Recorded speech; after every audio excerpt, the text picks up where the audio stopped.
सर्वप्रथम आमी सबाइके एखाने स्वागत जानाच्छि। और आप लोग जानते हैं मेरे साथ हमारा त्रिपुरा सरकार के जो इंडस्ट्री मिनिस्टर श्रीमती शांतना चाकमा मेरे साथ है, और हमारे साथ है हमारे ट्राइबल मिनिस्टर भी हमारे साथ है श्री विकास देव वर्मा महोदय, और CS साहब भी है, और AMC का मेयर दीपक मजुमदार भी है, और सेक्रेटरी मिस्टर प्रदीप चक्रवर्ती, और सेक्रेटरी भी यहाँ पर हमारा इंडस्ट्री का ये भी मौजूद है। अब जानते हैं जो प्रधानमंत्री नरेंद्र मोदी जी जब G20 प्रेसिडेंसी उनके हाथ में आया तो तभी से ये इनके संपर्क में हम लोग अगस्त महीने से हम लोग उनके साथ वीडियो कॉन्फ्रेंस के साथ उनके साथ जुड़े थे। और ये G20 प्रेसिडेंसी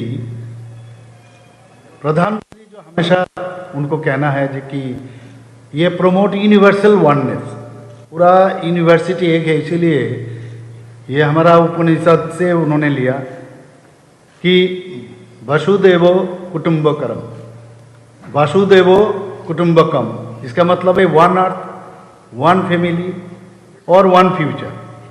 तो ये जो सोच है इंडिया का, जो ये संस्कृति है, ये G20 के माध्यम से उनका जो ये मैसेज है वो देना चाहते हैं।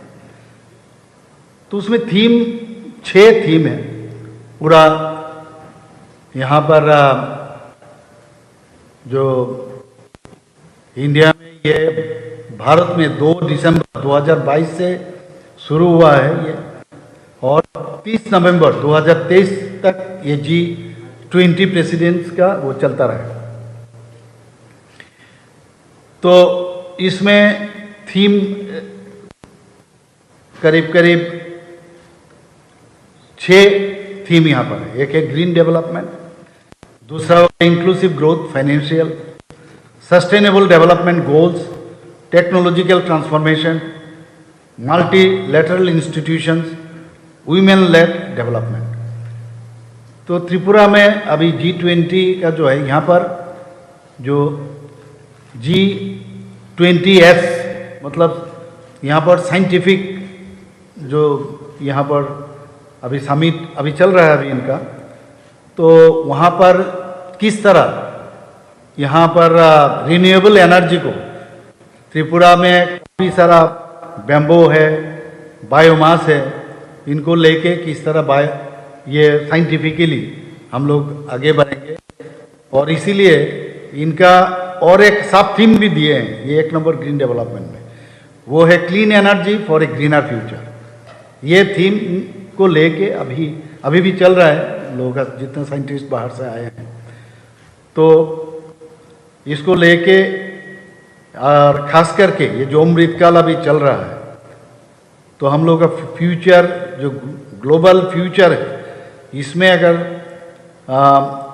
जो लाइफ फॉर एनवायरमेंट, जो एनवायरमेंटली कॉन्शियस प्रैक्टिस और इसका सस्टेनेबल वे ऑफ लिविंग, इसको सोचते हुए ये अभी हम लोग के यहाँ त्रिपुरा में ये जो कॉन्क्लेव चल रहा है यहाँ पर उस समिट। तो इससे एक चीज़, कल भी बहुत सारे साइंटिस्ट हमसे मिले हैं, 6 साइंटिस्ट।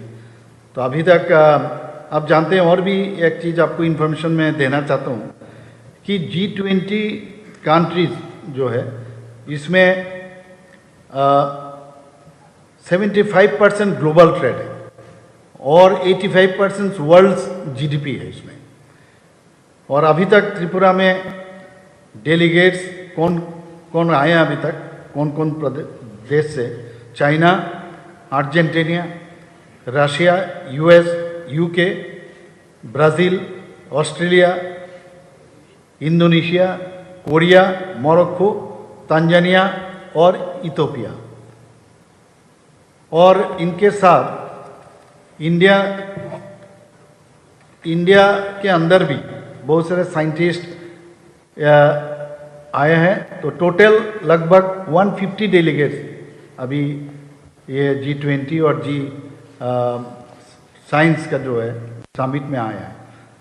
तो इसमें इंडिया से जो जो आया है, जैसे बहुत सारा ऑर्गेनाइजेशन है, ministry of external affairs, department of science and technology, NITI, ministry of finance, office of the principal scientific adviser to the prime minister, and some of the NGOs and research institution dealing with clean and renewable energy. मैं बार बार पहले भी बहुत सारे जगह में आप लोगों को कहा है कि ये तो है ग्रीन एनर्जी और clean energy for greener future, ये तो मेन एजेंडा है हम लोग का। साथों साथ हम लोग जैसे पार्ट ऑफ द एक्सकर्शन हम लोग कुछ स्थानों को जो बाहर से आए इन लोगों को दिखाए, हम लोग विजिट भी किए और भी करेंगे। जैसे अल्बर्ट एक्का पार्क, कुमारी टीला जो फाउंटेन ऑलरेडी हो चुका है वहाँ पर, और oxygen park for yoga session, Purbasha state emporium वहाँ जाएंगे, लोग जा चुके। सिपाहीजला वाइल्ड लाइफ सेंचुरी उसमें जाएंगे, और नीरमहल उसमें भी हम लोग लेजर लाइट के साथ म्यूजिक का बंदोबस्त किए हैं, वो भी देखेंगे। और नीरमहल को इतना बढ़िया से हम लोग सजाया, महाराजा वीर विक्रम किशोर माणिक्य बहादुर जो लास्ट महाराजा है उनके समय में ये नीरमहल बनाया, चारों तरफ पानी और बीच में ये राजबाड़ी। तो ये हम लोग का डिपार्टमेंट से सब मिल के बढ़िया से उसको बनाया और सजाया। तो और लास्ट है उज्जैन तो palace, cultural evening with light and sound show, ये आज होगा। तो ये दिखाने का मतलब तात्पर्य है, ये एक्सकर्शन ये तो मेन समिट भी है और साथ में ये एक्सकर्शन का पार्ट भी रखें ताकि त्रिपुरा के बारे में। और स्टॉल आप लोग देख के यहाँ पर सभी स्टॉल यहाँ पर हम लोग यहाँ पर दिखाया, और सब बेम्बो से सब स्टॉल बनाया। तो बेम्बो के जोर हम लोग दे रहे हैं, और बेम्बो से क्या क्या नहीं हो सकता, उसका कॉम्प्रेसिव स्ट्रेंथ बेम्बो का टोटल 21 स्पीसीज है त्रिपुरा में। लेकिन ये लोग कह रहे हैं सब बेम्बो में कुछ बेम्बो है जो क्वालिटिव है, जिसमें कॉम्प्रेसिव स्ट्रेंथ हो या टेंसाइल स्ट्रेंथ हो, ये उसमें ये काम करना चाहते हैं। बातों बातों में ये भी बात हुआ कि बेम्बो को बेस करके हम लोग बहुत सारे चीज कर सकते हैं। जैसे वियतनाम में कुछ साइंटिस्ट ने कहा जो वियतनाम को मॉडल आप बना सकते हो, मतलब वहाँ पर बेम्बो को लेके इतना फिनिशिंग प्रोडक्ट्स, इतना अच्छा तरह से पैकेजिंग सिस्टम, इतना अच्छा अच्छा काम किए हैं। तो आप इन लोगों से भी आप बात कर सकते हो। तो मैंने बताया इस तरह अगर है तो हमारा ऑफिसर्स तो जाते ही रहे ऐसे। इनसे हम कुछ दिन पहले मैं CS साहब यहाँ हमारे साथ है, CS साहब को मैंने कहा कि ये पूरा इन्फॉर्मेशन ये लोग जाने के बाद क्या क्या इन्फॉर्मेशन को मिलता है, ये फीडबैक देना चाहिए। तो ये भी हो सकता है ये बेम्बो हमारे यहाँ इतना रिसोर्स इतना अच्छा है, तो इसको लेके हम लोग जरूर इस दिशा में हम लोग काम करेंगे। और मैं जो बताया अभी, the purpose of this conclave is to explore innovative solution जैसे that can help tackle climate change while providing access to clean energy sources. तो आज हम लोग ऑलरेडी इसमें काम कर रहे हैं। रिन्यूएबल जो एनर्जी जैसे सोलर एनर्जी, बायोमास में हम लोग काम कर ही रहे हैं। तो ग्रीन हाइड्रोजन जो अभी इस साइंटिफिक जो कॉन्क्लेव हो रहा है उसमें ग्रीन हाइड्रोजन के ऊपर काफ़ी ज़्यादा जोर दे रहा है। तो ये बेम्बो से ये लाना चाहते हैं, उसमें शायद इलेक्ट्रोलाइसिस करके, एक तो पानी को भी सेपरेट कर सकता है इलेक्ट्रोलाइसिस करके, मिथानॉल से भी इलेक्ट्रोलाइसिस करके ये ग्रीन हाइड्रोजन जो हमारे एनर्जी के लिए रिन्यूएबल एनर्जी, उसको कैसे यहाँ पर इसको आगे बढ़ें और इसको कैसे करेंगे, ये सब पूरा चीज़ लेके बात करेंगे।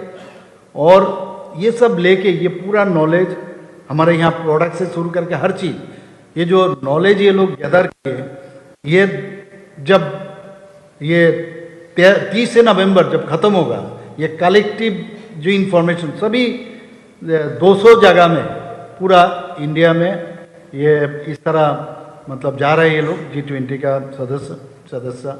तो ये लेके वहाँ पर एक बात होगा कहाँ कहाँ क्या चीज़ है, और इसको लेके जो इकोनॉमिकल स्ट्रेंथनिंग जो करना चाहते मेन, और इसके ऊपर बात होगा। तो यही मेन मुद्दा है। तो आप जानते हैं कि हाइड्रोजन, ग्रीन हाइड्रोजन पॉलिसी जो गवर्नमेंट ऑफ इंडिया 2023 में इन जनवरी, एक यूनियन बजट में भी है, ये 10,000 करोड़ ऑलरेडी सैंक्शन किए, ईयर मार्क किए। तो इसको सामने रखते हुए हम लोग भी कर सकते हैं, उसमें उसको यूज़ कर सकते हैं उस फंड को। तो इसीलिए त्रिपुरा में इतना रिसोर्स हम लोग के पास है बैम्बो, तो इसको लेके हम लोग generating green hydrogen from bamboo, ये हम लोग सोच रहे हैं, ये जरूर करेंगे हम लोग, प्लानिंग है। और अब देखिए हमने ऑलरेडी कहा कि हम लोग सोलर एनर्जी पर ऑलरेडी, विंड एनर्जी हम लोग के पास बहुत समस्या है, विंड एनर्जी यहाँ पर फिजिबल नहीं है, इसीलिए सोलर एनर्जी के ऊपर हम लोग काम कर रहे हैं। ऑलरेडी 107 मेगावाट जो टोटल हम लोग का जनरेट हम लोग मिल रहा है, उसमें मैंने 107 मेगावाट हम लोग अपना ये एनर्जी जनरेट कर रहे हैं, पावर एनर्जी। 10 मेगावाट खाली सोलर एनर्जी से हम लोग को मिल रहा है। तो ये काम हम लोग कर रहे हैं। 18 माइक्रो ग्रिड स्टेशन हम लोग रिमोट एरिया में जहाँ पर इलेक्ट्रिसिटी पहुँच नहीं सकता है, वहाँ पर ऑलरेडी हम लोग बेच चुके हैं, वहाँ पर काफ़ी फायदा हो रहा है। और total 274 micro grid stations are in the pipeline. तो इसका मतलब है इसमें भी हम लोग ज़्यादा काम कर रहे हैं। और डुम्बुर एरिया में भी हम लोग सोलर एनर्जी को लेके काम, वहाँ पर भी काम चल रहा है। तो 2500 families have been covered under biomass programme, ये भी हम ऑलरेडी कर चुके हैं। रिन्यूएबल एनर्जी लेके जो अभी यहाँ पर साइंटिफिक सेशन चल रहा है, ऑलरेडी 2 चीज़ को लेके हम लोग आगे बढ़ चुके हैं। लेकिन अभी ये ग्रीन हाइड्रोजन जो बैम्बो से, ये मेन मुद्दा है। और आने वाले दिन जरूर इसमें हम लोग इन्वेस्टर भी आएंगे गवर्नमेंट के तरफ से, और हम भी त्रिपुरा गवर्नमेंट के थ्रू से भी ये लोग काम करेंगे। 2500 फैमिलीज ये बायोमास में तो हो गया, और 3000 families will be covered under biomass programme. यही मतलब हम लोग का ये G20 का जो फायदा प्रधानमंत्री जी का कारण हमको मिला है। और मैंने बहुत सारा जगह में ये भी कहा, त्रिपुरा इंडिया में किस जगह में है, बहुत लोग इंडिया में भी बहुत लोग नहीं जानते हैं। आप तो पूरा वर्ल्ड में त्रिपुरा कहाँ है, और त्रिपुरा में क्या क्या चीज़ मिलता है, और क्या क्या पॉसिबिलिटीज़ है फ्यूचर में, ये भी अभी हम लोग थोड़ा सा कोशिश किए। और ज़रूर ये पूरा सभी जगह ये इन्फॉर्मेशन जाएगा। और बस इतना ही कहना था। और यहाँ पर हमारा प्रेस मीडिया का बंधु सब यहाँ पर उपस्थित है, सबको मैं धन्यवाद देना चाहता हूँ। धन्यवाद, नमस्कार। चलिए,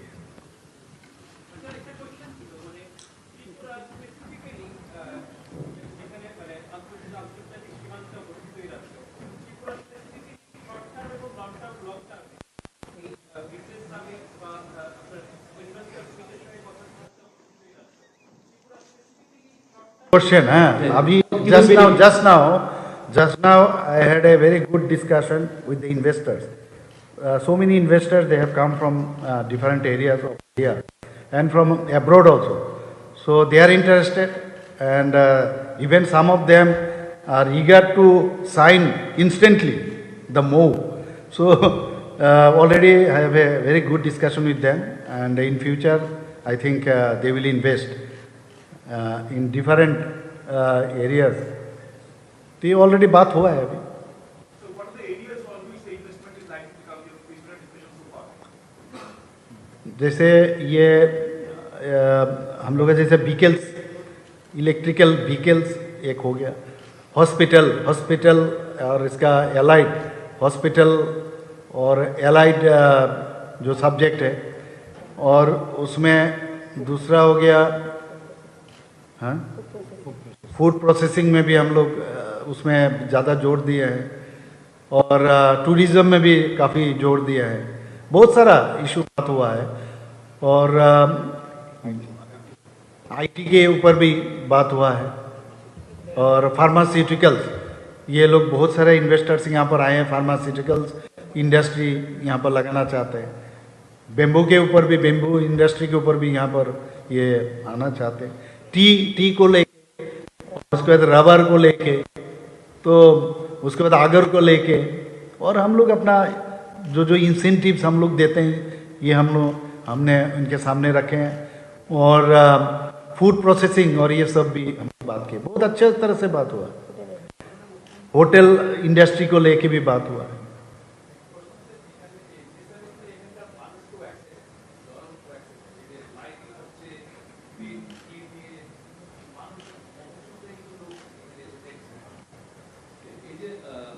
এই যে অভিজ্ঞতাটা, মানে এই যে অভিজ্ঞতা হলো আপনাদের এই ডিসিমেন্টটা, মানে এই যে ইভেন্টটা, এইগুলো কন্টিনিউ চলবে, মানে একটা অভিজ্ঞতা, এটা কাজে লাগবে আগামী দিনে, এই যে গ্রিন এবং ক্লিন বা এই যে বিষয়গুলো সামনে এসছে। দেখুন, আমি একটা কথা বলছি, আমার একটু এমনিতেও এনথুসিয়াস্টিক, আমি সাংঘাতিক। তো সাস্টেনেবল হতে হবে। খালি এলাম, একটা সামিট হলো, এই ধরনের মানসিকতা নেই।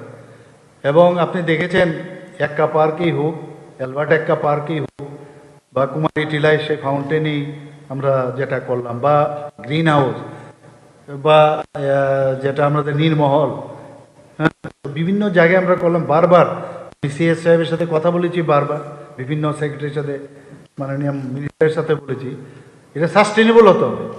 মানে করলাম ট্যুরিজমেরও যাতে ডেভেলপ হয়।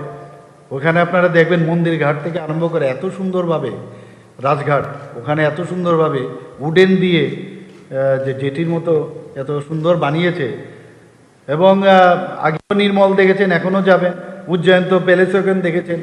এখানে কন্টিনিউয়াস যাতে এই ফাউন্টেন চলে, এটা পার্মানেন্ট ইন নেচার হয়।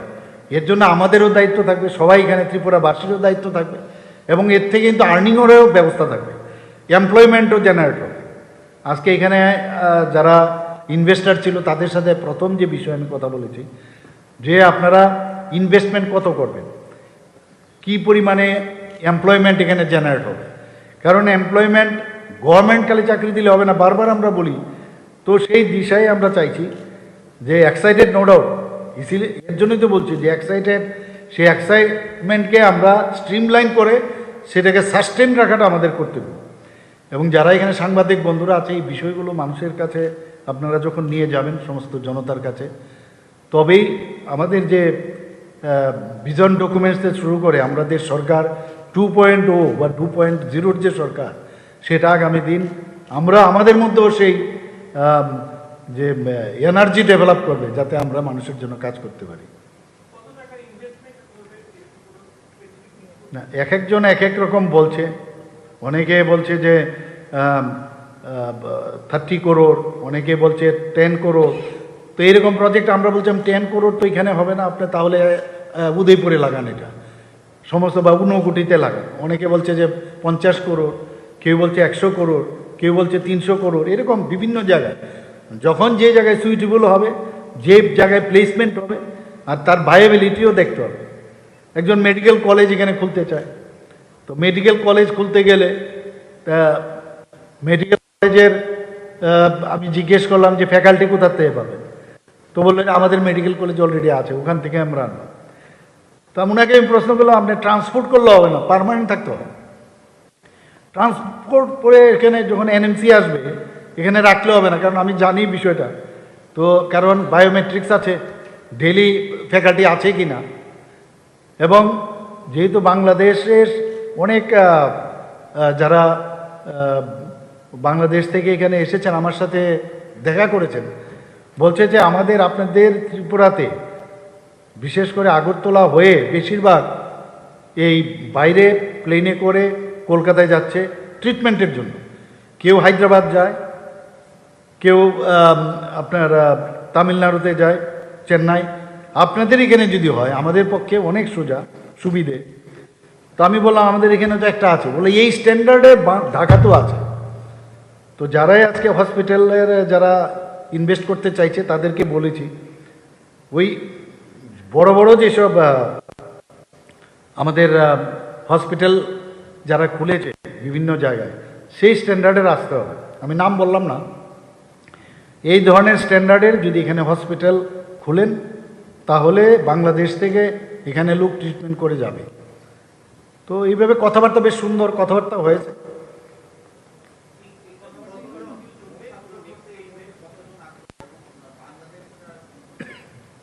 একটা group of people have come. Group of people have come from Rajasthan, from other places also. They were not in the meeting, but through telephone or by in person also they had talked to me. And now though we have to kickstart, clear cut. You help us to kickstart. We spoke about green hydrogen as one of the main things you have taken from this visit so far. So is there a timeline, the vision of the government by when we initiate the process? No, I told you that not only for this green hydrogen, because the first part and second part, there is wind too is not possible, wind energy. So we have this renewable energy of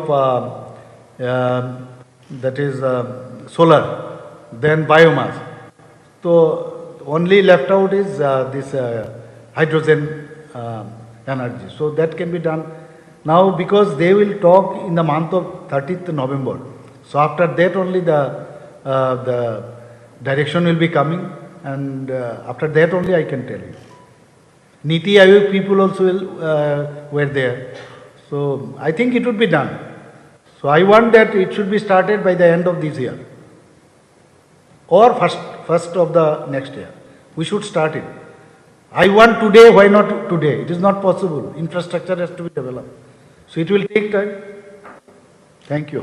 মাননীয় মুখ্যমন্ত্রীর কাছে একটা প্রশ্ন থাকবে, এই G20 সামিটের মধ্যে যারা invest করার জন্য এসেছেন উচ্চশিক্ষার ক্ষেত্রে বিশেষ করে বেসরকারি কলেজ স্থাপনের ক্ষেত্রে কতটা আগ্রহী এবং কোন কোন ক্ষেত্রে বিশেষজ্ঞ যে সমস্ত সাবজেক্টগুলি রয়েছে তারা কতটা আগ্রহ প্রকাশ করেছে? না, অনলি মেডিকেল কলেজের জন্য আজকে ছিল এখানে। তো অন্য কোনো শিক্ষার বিষয় আইআইটি এসেছিল, আইটি ওরা এসেছিল। তো বাকি আমরা আসবে যখন মানুষ যখন শুনবে এখানে সমস্ত সুবিধা আমরা দিতে চাইছি। দুবাই গিয়ে মানুষের ইন্ডাস্ট্রি খুলে, তো দেশের লোক গিয়ে দুবাই খুলে, তো আমরা যদি তাদের সুযোগ সুবিধা দিই তো ত্রিপুরাতে কেন করবে না? আর এখানে সবার উদ্দেশ্য যারা এখানে ইনভেস্ট করবে তারা কিন্তু ভায়াবিলিটি দেখে। যেহেতু মৈত্রী সেতুর ওপেনিং খুব মানে কিছুদিনের মধ্যে হওয়ার সম্ভাবনা রয়েছে, তো সাউথ ইস্ট এশিয়ার প্রবেশদ্বার হচ্ছে এটা। তো এখান থেকে আর যাবে, এখান থেকে মানে আসবে। তো এইসব কারণেই কিন্তু ত্রিপুরার প্রতি মানুষের একটা ইনভেস্টারদের এখন, আর সবচেয়ে বড় হচ্ছে আমাদের এয়ারপোর্ট হয়ে গেছে এখন। আগে এখানে এয়ারপোর্ট সেইভাবে ছিল না। এখানে ব্রড গেজে রেলওয়ে হয়ে গেছে, যাতায়াতের কানেক্টিভিটি বেড়ে গেছে, ন্যাশনাল হাইওয়ে হয়ে গেছে, এত সুন্দর। তো সব মিলে আগে যখন আমরা উই ওয়ার ভেরি ইয়াং আমরা এইগুলো ভাবতাম না, আর ত্রিপুরাতে কী করে সম্ভব। তো যেহেতু কানেক্টিভিটি একটা বিশাল বিষয়, কানেক্টিভিটি যেহেতু বেড়ে গেছে, ওয়াটারওয়েজও আমরা চিন্তা ভাবনা করছি, আপনারা সবাই জানেন। তো সব মিলে the future of Tripura is very bright. Thank you.